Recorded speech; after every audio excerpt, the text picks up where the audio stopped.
أعوذ بالله من الشيطان الرجيم. بسم الله الرحمن الرحيم. السلام عليكم ورحمة الله وبركاته. الحمد لله رب العالمين، والصلاة والسلام على سيد المرسلين وعلى آله وأصحابه ومن تبعه إلى يوم الدين. اللهم أنت ربي لا إله إلا أنت خلقتني وأنا عبدك وأنا على عهدك ووعدك ما استطعت. أعوذ بك من شر ما صنعت وأبوء لك بنعمتك علي وأبوء بذنبي فاغفر لي فإنه لا يغفر الذنوب إلا أنت. أما بعد. Hadirin wal hadirat kaum muslimin dan muslimat rahimakumullah. Alhamdulillah wa syukurillah, malam hari ini kita masih dalam keadaan sehat walafiat, berikan hidayah dan taufik sehingga kita bisa hadir kembali di masjid kita yang mulia ini. Mudah-mudahan Allah Subhanahu wa taala menerima segala amal ibadah kita. Amin ya rabbal alamin. Salawat dan salam kita sampaikan kepada junjungan kita Nabi besar Muhammad sallallahu alaihi wasallam. Mudah-mudahan kita senantiasa setia menjalankan apa yang telah beliau ajarkan sehingga kelak di hari kiamat mudah-mudahan kita dikumpulkan bersama beliau dan mendapatkan syafaat beliau. Amin ya rabbal alamin. Hadirin wal hadirat kaum muslimin dan muslimat rahimakumullah.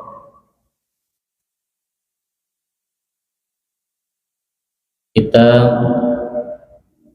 mengkaji kembali kitab Sulamut Taufik yang sudah sekian bulan ya, kita tidak mengkajinya karena ada perubahan jadwal, sehingga kadang-kadang pas jadwal di sini sudah ada jadwal di tempat yang lain yang sudah lama, sehingga kadang-kadang ya tidak terisi. Namun alhamdulillah pada periode kali ini alhamdulillah banyak guru-guru kita yang sudah mengisi di tempat ini, sehingga banyaknya para ulama, para tuan guru yang memberikan ilmu. Mudah-mudahan ya, ilmu yang diberikan bermanfaat dan bisa kita amalkan, menambah wawasan kita sehingga keislaman, keimanan kita semakin kuat dan semakin kokoh insyaallah. Kita review kembali biar menyambung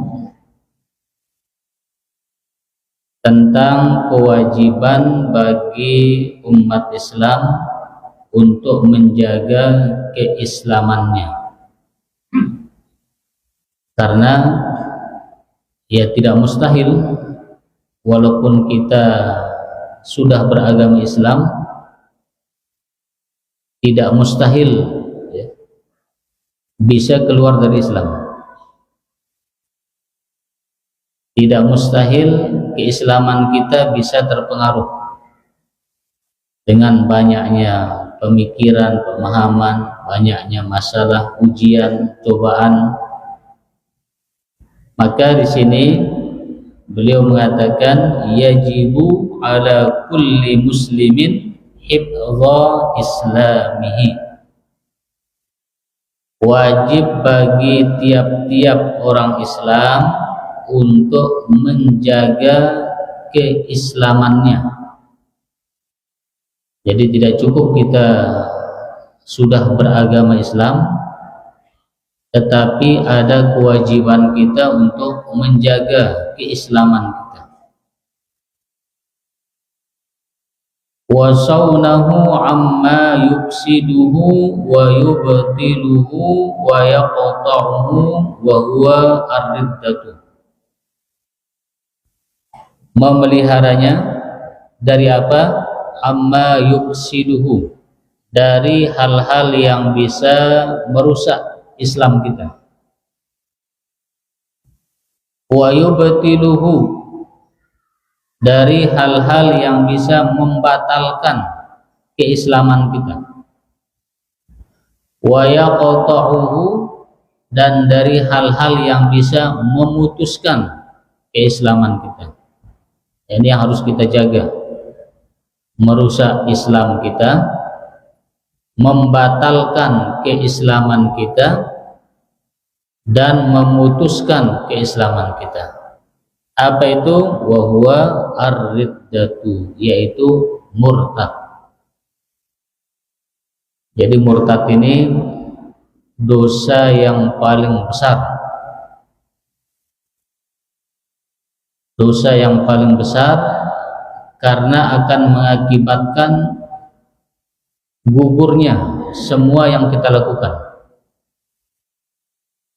Sehingga ya, dalam hadis baginda Rasul sallallahu alaihi wasallam mengingatkan kepada kita bahwa ada orang yang sudah jarak dia dengan surga itu sudah tinggal satu jengkal, tinggal satu depa. Ya, tapi karena ya memang sudah dinasibkan untuk menjadi ahli neraka, pada ujung kehidupannya dia murtad, sudah di ujung. Padahal sudah seumur hidupnya sudah rajin ibadah dan sebagainya, tapi di ujungnya itu ya dia murtad, dia berubah, Islamnya batal, rusak, terputus. Nah, ini yang perlu kita jaga, karena yang menentukan segalanya itu adalah di akhirnya. Innamal a'malu bi khawatimiha, sesungguhnya amal itu tergantung di ujungnya, bagaimana akhir daripada kehidupan kita itu. Apakah dia husnul khatimah, akhir yang baik, atau su'ul khatimah, atau akhir yang buruk. Maka kita diminta untuk berupaya, berusaha untuk menjaga terus. Salah satu caranya dengan ya, hadirnya kita ini di majelis sebenarnya dalam rangka untuk menjaga itu, menjaga keislaman kita, jangan sampai rusak, batal, atau terputus. Nah, ini yang berbahaya.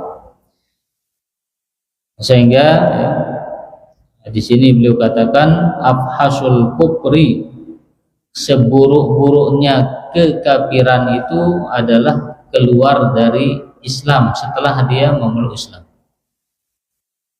Setelah dia memeluk Islam.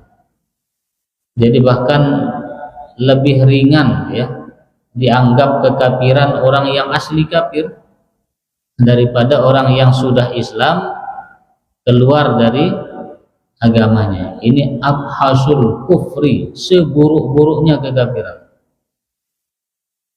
Kadang begitu dah. Sama dengan orang yang berzina sudah menikah dengan belum menikah, beda.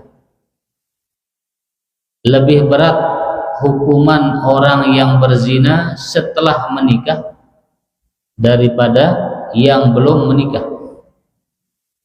Dan kalau belum menikah dia berzina, ya dihukum juga, termasuk dosa besar, tapi hukumannya secara syariat itu dicambuk 100 kali. Dicambuk kalau belum menikah. Tapi kalau orang yang sudah menikah kemudian berzina, hukumannya direjam. Dalam Islam ini hukumannya direjam. Bagaimana direjam itu? Dia ditanam di perempatan, sisakan tinggal lehernya saja, kepalanya. Setiap orang yang lewat wajib untuk melemparnya, merejam. Setiap orang yang lewat wajib untuk melemparnya pakai batu sampai dia meninggal dunia. Sampai meninggal dunia, baru dia lepas dari dosa zina. baru dia terbebas. Jadi orang yang belum menikah dengan orang yang sudah menikah sama-sama melakukan zina, beda perilaku hukumannya. Nah, begitu juga dengan orang yang kafir karena dia sudah Islam, dengan orang yang kafir memang asli kafir, belum pernah Islam, beda. Dalam perlakuan hukumannya beda, dalam perlakuan dosanya juga beda. Kalau orang kafir asli, begitu dia masuk Islam, tidak ada kewajiban yang dulu-dulu yang harus dia lakukan, sholat, puasa, ataupun kewajiban yang lain, dia dihitung sudah dari nol kalau orang kafir asli. Tapi kalau orang kafir karena murtad, nah dilihat berapa tahun dia murtad. Kalau seandainya dia kembali ke Islam, misalnya dia murtad 10 tahun, kemudian dia dapat hidayah lagi kembali ke Islam, nah dilihat selama 10 tahun dia tidak sholat, dia harus mengqadahnya. Harus mengqadahnya. Puasa 10 tahun dia mengqadah. 10 tahun kali 5 waktu. Ya, sebulan saja berapa waktu tuh? 30 kali 5 150 sebulan. 150 kali 12 tahun. Yang 10 saja sudah 1.500. Tambah 300, 1.800. Dia harus ulang. Qadha setahun.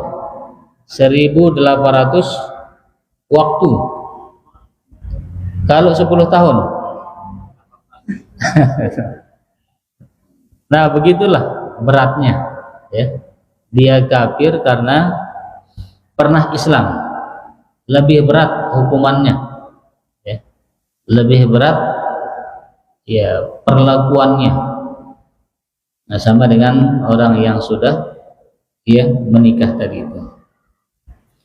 Sehingga wajib bagi kita umat Islam untuk menjaga, mempertahankan keislaman kita dari hal-hal yang merusaknya, membatalkannya ataupun memutuskannya, yaitu ar-riddatu, kemurtadan, murtad, keluar dari agama Islam. Wal iyadu billah, na'udzubillahi min. Kata beliau di sini, di zaman kita sekarang ini banyak orang menggampangkan omongan-omongan yang dia kadang-kadang tidak sadari omongannya itu menyebabkan dia murtad. Dia gampangkan, sehingga keluar dari omongannya hal-hal yang sebenarnya menyebabkan dia sudah murtad.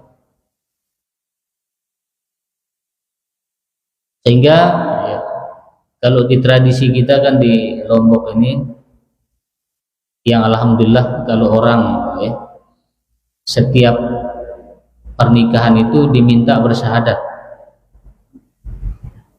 Biasanya begitu nggih? Diminta bersyahadat dulu. Kenapa harus bersyahadat? Untuk memastikan bahwa dia ini betul-betul muslim, betul-betul Islam. Karena dia akan melaksanakan akad nikah. Kalau satunya tidak Islam, kan dia tidak diperbolehkan melakukan akad nikah yang syar'i itu. Sehingga dipastikan betul oleh petugas bahwa minta syahadat dulu. Alasannya khawatirnya pernah terucap kata-kata yang dia ucapkan menyebabkan dia murtad, dia tidak sadar, maka dia bersyahadat. Jadi bukan tidak ada maksud. Jadi petugas itu punya maksud untuk memastikan bahwa kedua mempelai ini betul-betul Islam. Dari mana buktinya? Dia bersyahadat, sebelum akad itu dia bersyahadat, dan itu tradisi yang bagus, ya. Tidak perlu dipertentangkan, ya. Tidak ada dalam Islam itu Nabi nggak begitu, nggak perlu begitu. Selama itu bagus untuk memastikan, ya, keislaman seorang, kita jalankan, kita laksanakan. Karena itu memang tugas dari penghulu, memastikan betul bahwa yang menikah ini betul-betul beragama Islam. Kenapa juga perlu dihadirkan mempelai perempuannya? Ya untuk memastikan juga bahwa yang nikah ini laki dan perempuan. Ya, hanya perlu dihadirkan supaya yang menikahkan ini tidak salah, tidak dituntut. Makanya dia perlu lihat betul nggak laki perempuan. Karena ada kasus, ya, di Lombok Barat, ternyata yang nikah laki sama laki. Iya, laki sama laki. Kenapa? Karena perempuannya pakai cadar. Laki-laki ini pakai cadar. Dia pakai cadar, ya. Kemudian ya tidak diperiksa betul. Kemudian berkas dipalsukan, ya. Kebetulan yang hadir tuan guru juga yang memberikan nasihat, memberikan doa. Katanya tuan guru tuh doa saya nggak makbul sekarang ini, katanya. Saya doakan menjadi keluarga sakinah, mawaddah, warahmah, dapat keturunan yang soleh dan soleha, ternyata sama-sama laki dia. Doa saya nggak makbul, ya, sehingga jadi perkara. Nah begitulah, ya, untuk memastikan itu, yang laki perempuan dipastikan, ya, sehingga petugas itu menjalankan amanahnya sesuai, ya, tidak menjadi masalah di belakang hari. Nah sehingga di sini yang perlu kita ketahui bahwasanya, ya, orang bisa menjadi kafir karena murtad itu dari 3 sumber. Pertama, murtad karena, masih ada yang ingat belum, Bu? 5 bulan yang lalu. Ada orang murtad karena i'tikad, keyakinan, ya, murtad. Yang kedua, ada orang murtad karena perbuatan, af'al. Yang ketiga, ada orang murtad karena ucapan, murtad karena keyakinan, murtad karena perbuatan, murtad karena ucapan. Nah, ini yang perlu kita ketahui. Apa saja misalnya murtad karena keyakinan? Misalnya asyakku fillahi aw fi rasulihi awil qur'ani awil yaumil akhir awil jannati wan nar was sawabi wal iqab wa nahwi dzalika mimma huwa majmu' alaih.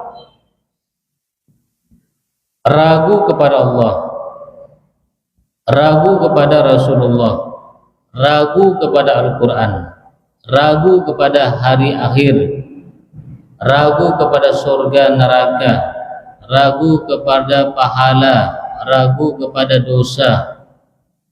Kalau kita ragu, nah ini bahaya ini.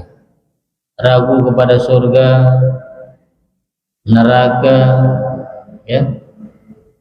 Ini dia murtad secara i'tikad. Nah, maka kita hal-hal yang sifatnya keyakinan tidak boleh kita ragu.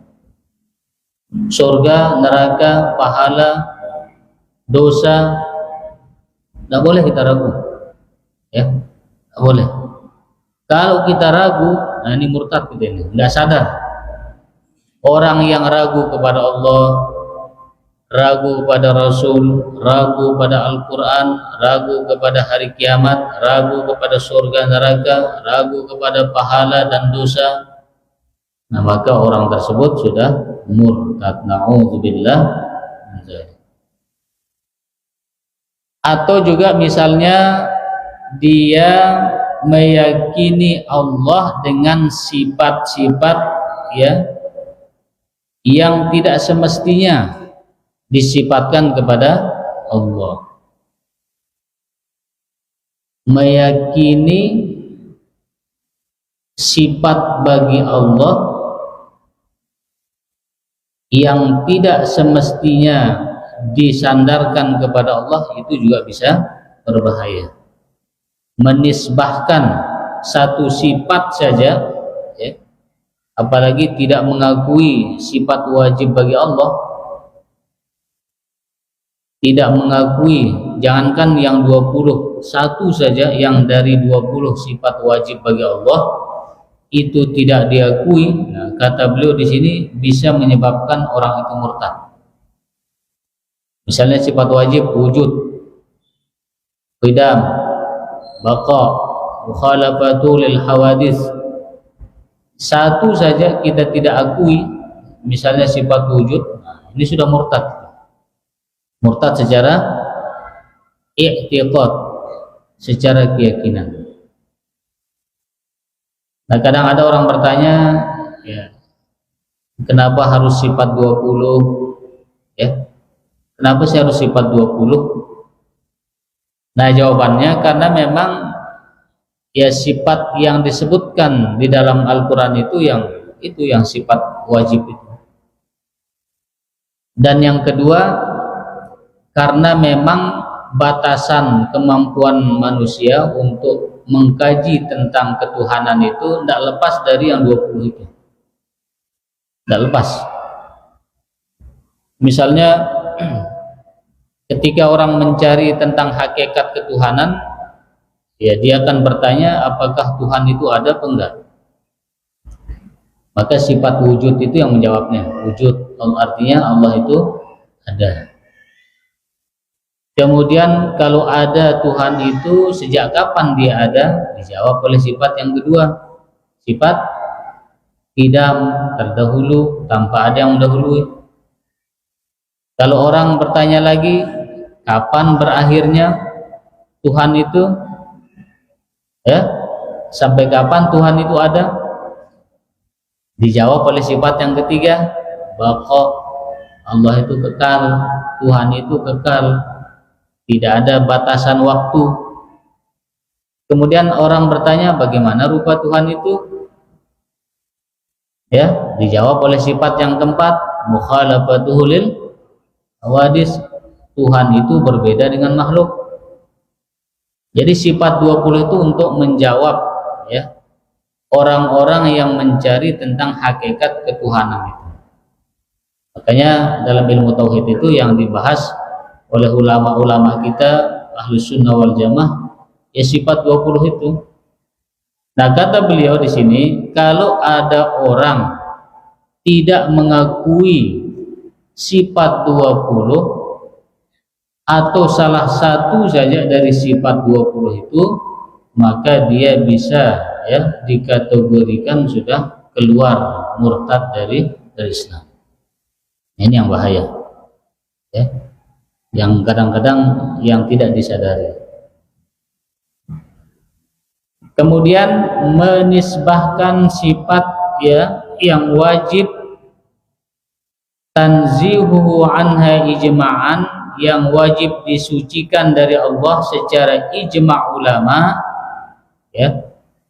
Kalau dia nisbahkan kepada Allah sifat yang mestinya dibersihkan ya, dari Allah Subhanahu wa taala, maka juga ini menyebabkan orang murtad, i'tikad. Misalnya kal jismi, orang menisbahkan Allah itu berjasad, bertubuh ya. Allah itu bertubuh, berjasad, artinya tersusun dari organ. Nah, ini bahaya juga ini. Kalau ada yang seperti itu, nah harus bersyahadat ulang, ya, bersyahadat ulang, karena dia menisbahkan sifat yang tidak layak kepada Allah Subhanahu wa taala. Bersyahadat ya. Sering-sering bersyahadat. Ya. Menisbahkan sifat yang tidak layak kepada Allah, hati-hati. Hati-hati. Kadang orang dapat musibah besar, dia menuduh Allah tidak adil. Nah, ini bahaya ini juga nih. Ya. Allah bilang tidak adil. Ini bahaya ini. Bisa menyebabkan murtad itu. Ya.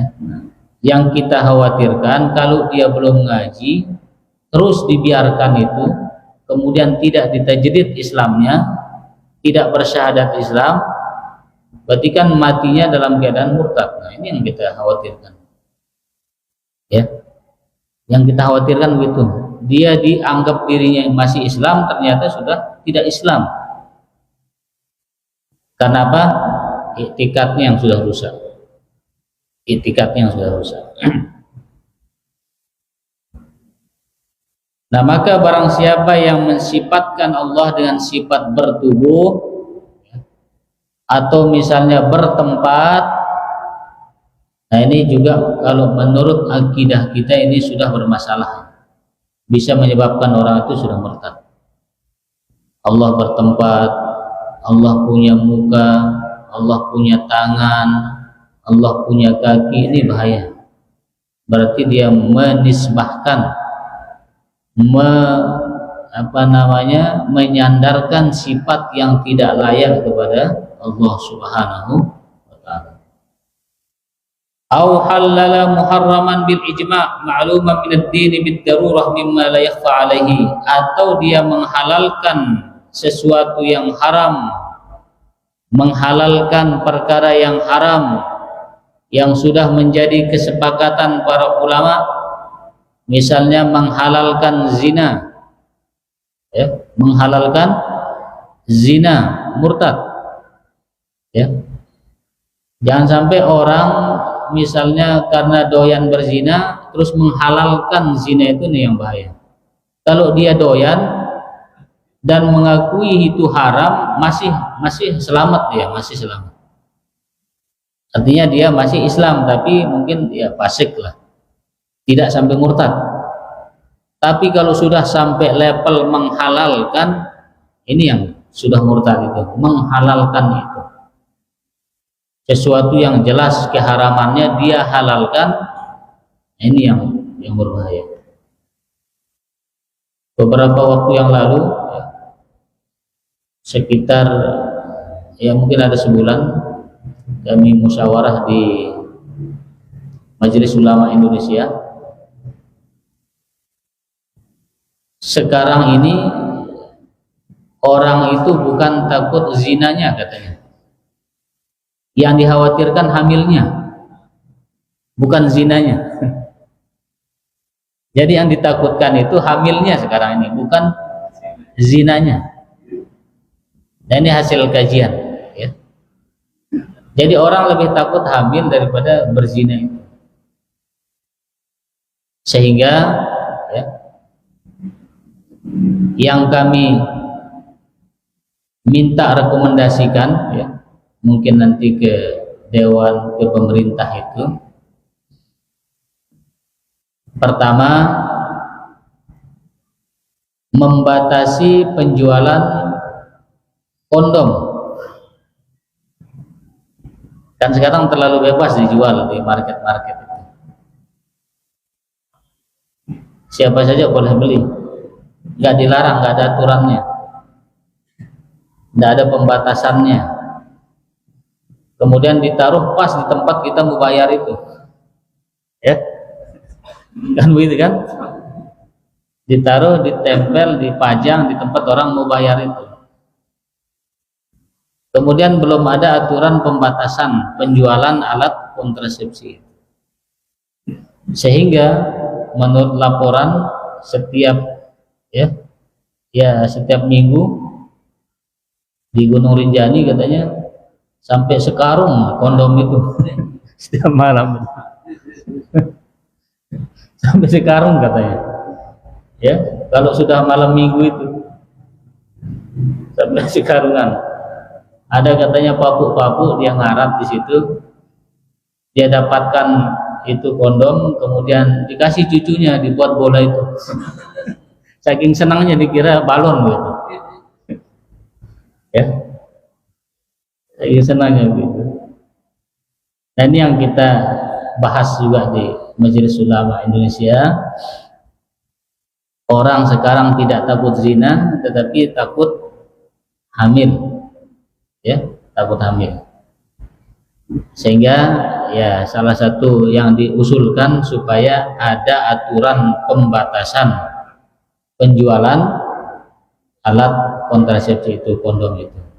Minimal ada aturannya lah begitu, ada pembatasannya. Walaupun ya, yang sempat juga SMS salah satu dewan kita ya masalah ini, ya dia bilang memang sekarang ini serba salah katanya, serba susah.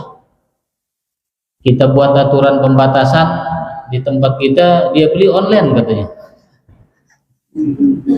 Dia beli online. Kita batasi di market-market buat aturan, tapi dia beli online ya. Jadi memang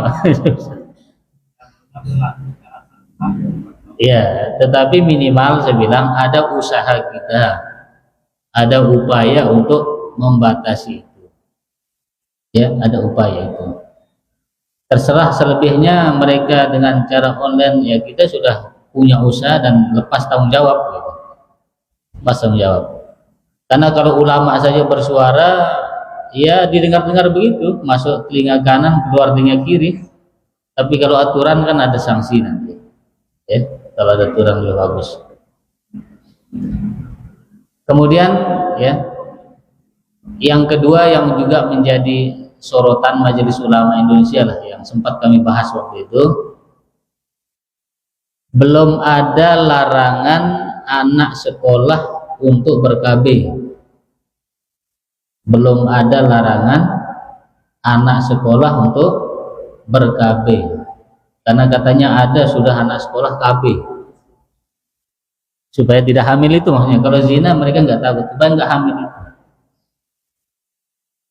Nah ini kan PR kita bersama, ya, PR kita bersama. Sehingga ya kalau bisa ada aturan juga supaya kalau dokter atau apa bidan yang meng-KB anak yang masih sekolah, ya mohon ditindaklah. Supaya tidak dibiarkan. Kalau kita biarkan nanti ya anak-anak ber-KB masih sekolah supaya tidak hamil, kan bahaya. Ya, bahaya. Nah, syahidnya di sini kalau sampai pada menghalalkan perzinahan itu kan sudah ya murtad berjamaah kita gitu. Ya, murtad berjamaah. Kalau kita biarkan gitu. Apalagi sampai menghalalkan, ada aturan daripada mereka hamil putus sekolah, ya udahlah pakai KB, pakai kondom dan sebagainya. Kan bagaimana kita ke depannya? Wajar saja kalau gempa, kalau ya banjir datang sedih berganti, teguran ya, nah, bisa jadi teguran, bisa jadi ujian buat kita. Nah maka di sini beliau menekankan jangan sampai menghalalkan yang jelas-jelas haram, misalnya zina, jangan sampai ya, jangan sampai menghalalkan. Nah itu beberapa ya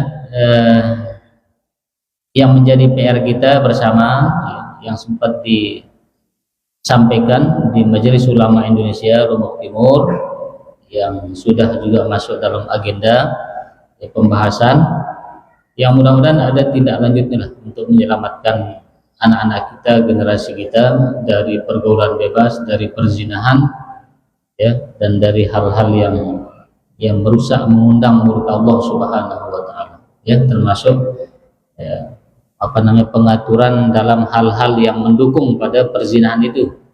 Pembatasan penjualan kondom, kemudian ada aturan tidak boleh KB anak yang masih sekolah dan sebagainya. ini memang harus diupayakan, tapi tidak cukup hanya oleh para ulama dan pemerintah, tapi juga ulama para orang tua, karena punya pengalaman juga korban akan sekolah, jadi menekankan tidak penggunaan uang sebagai orang di sekolah memang betul rapi berjumlah, tapi itu sapi itu tapi uangnya dibuka, betul. Maka yang bilang ini tugas bersama itu, ya, ulamanya bersuara, pemerintahnya membuat aturan, guru juga punya aturan, orang tua juga harus bekerja sama, ya, karena ini tugas bersama supaya bagaimana ya kita semua selamatlah. Allah tidak murka kepada kita kalau kita sudah bersuara, kita sudah sampaikan, sudah berupaya semua, maka nanti Allah tidak murka kepada kita. Begitu juga al-liwat. Al-liwat itu artinya laki sama laki, ya. Nah, itu juga kalau menghalalkan, ya, sekarang ini ada orang sudah menghalalkan nikah sejenis, ya. Ada orang mungkin di negara mana itu, kalau dia masuk ke tempat kita kan bahaya. Nikah sejenis, laki sama laki boleh nikah, mau dilegalkan. Nah, kalau dilegalkan kan berarti dihalalkan, dibolehkan. Nah, kalau membolehkan sesuatu yang jelas-jelas haram, liwat sesama jenis, ya, nikah sesama jenis, perempuan boleh nikah sama perempuan, laki-laki boleh nikah sama laki-laki. Nah, kalau ini dihalalkan, nah ini bahaya. Ini yang menghalalkan ini, pertama dia sudah murtad, kedua akan mengundang murka Allah. Nah, kita yang tidak menghalalkan juga kena dampaknya. Kalau Allah sudah murka, menghalalkannya kena, yang diam juga kena, semua kita akan kena, ya, semua akan kena. Cuma bedanya kita hanya kena dampaknya, tapi mereka yang menghalalkan sudah murtad dan juga akan kena dampaknya. Tapi kalau kita yang tetap mengharamkan, paling dampaknya saja. Kalau datang bencana, kita kena semua. Kalau datang musibah, kita kena semua. Bukan hanya mereka yang menghalalkan atau yang melakukan maksiat tersebut.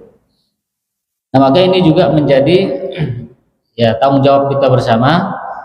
Ada upaya untuk menghalalkan nikah sejenis, ya, laki sama laki liwat, perempuan sama perempuan sihab, ya. Nah, kalau sampai dihalalkan, nah nggak tahu sudah bagaimana ini, ya, siapa yang kita harapkan kalau sudah menjadi aturan. Para ulama sudah bersuara, kewajiban mereka menyampaikan, nggak punya kekuatan yang lebih, hanya mengingatkan melalui mimbar, majelis ta'lim, kewajiban mereka segitu. Ya, kalau nanti sampai ada yang menghalalkan aturannya, terpaksa mungkin Pak Haji pimpin demo. Ya, jamaah Masjid Agung demo. Kalau sampai dihalalkan, ya, nikah sejenis, karena sekarang ini luar biasa memang tantangan kita, ya, orang mau nikah sejenis, ya, laki sama laki katanya, perempuan sama perempuan, minta dihalalkan, minta diakui oleh negara, ya. Nah, maka jangan sampai ini terjadi, ya, jangan sampai ini terjadi. Maka ini juga menjadi, ya, tanggung jawab kita bersama. Wal qatli was sariqati, juga misalnya pembunuhan, ya, kemudian pencurian, itu juga termasuk kalau menghalalkan pembunuhan, ya, pencurian ataupun perampokan. Nah, itu juga bisa menyebabkan murtad. Menghalalkan, ya, bukan melakukan. Kalau orang melakukan, ya fasik lah dia, belum sampai murtad. Tapi menghalalkan ini, menghalalkan pembunuhan, menghalalkan pencurian, korupsi. Nah, menghalalkan itu yang bahaya, yang menyebabkan murtad itu, menghalalkan. Nah, halal kan, tidak apa-apa, ya, udah menjadi tradisi bangsa kita juga. Nah, apalagi sampai begitu, nah bahaya kan, ya. Kalau ada keluar biasa sudah itu katanya boleh, ya. Nah, ini bahaya ini, menghalalkan mencuri, menghalalkan membunuh, murtad, ya. Dampaknya itu yang berbahaya, menghalalkan itu. Kalau melakukan ya silahkan, misalnya kalaupun dia mau melakukan, jangan sampai menghalalkan. Mungkin karena khilaf, mungkin karena nggak tahan godaan, terpaksa dia lakukan dan sebagainya, ya. Tapi jangan sampai mengatakan halal, boleh membunuh, boleh mencuri. Nah, itu yang bahaya. Ini yang dikaji di sini itu yang menyebabkan orang murtad itu menghalalkan yang haram, yang sudah jelas haramnya. Sudah sepakat ulama dari manapun, membunuh hukumnya haram, mencuri hukumnya haram. Nah, kalau ada yang menghalalkan, nah ini yang menghalalkan ini yang na'udzubillah. Au harrama halalan kadzalika, begitu juga sebaliknya, mengharamkan yang halal, mengharamkan yang halal, itu juga bisa murtad. Misalnya kal bai'i wan nikahi, mengharamkan jual beli, mengharamkan nikah, ya. Nikah diharamkan. Padahal ya secara hukum, ya, secara hukum misalnya orang tersebut sudah lengkap, sudah mampu, sudah secara aturan agama dia sudah jatuh hukumnya sunnah untuk melakukan, ya, sunnah. Karena memang nikah ini hukumnya dia kadang wajib, kadang sunnah, kadang mubah, kadang makruh, kadang haram juga, ya. Tapi bagi orang yang sudah memenuhi syarat, kriteria, dan sudah bahkan kalau sampai hampir wajib dia menikah, kalau menghalalkan secara mutlak hukum menikah itu yang berbahaya, ya, hukum menikah itu. Kalau misalnya tidak mau menikah ya silahkan, jangan sampai mengharamkan hukum nikah. Nah, hadirin Allah Subhanahu wa taala, sudah masuk waktu Isya, ya. Nah, kita tunggu jadwal yang baru. Kalau masih ada jadwal kita lanjutkan. Kalau sudah nggak ada jadwal kita cukupkan, ya, karena nanti ya tahun baru masih ada jadwal yang baru, ya. Mudah-mudahan kita bisa melanjutkan kajian kita tentang hal-hal yang penting untuk kita ketahui untuk menjaga keislaman dan iman kita kepada Allah Subhanahu wa taala. Nah, ini saja yang bisa Tiang sampaikan pada malam hari ini.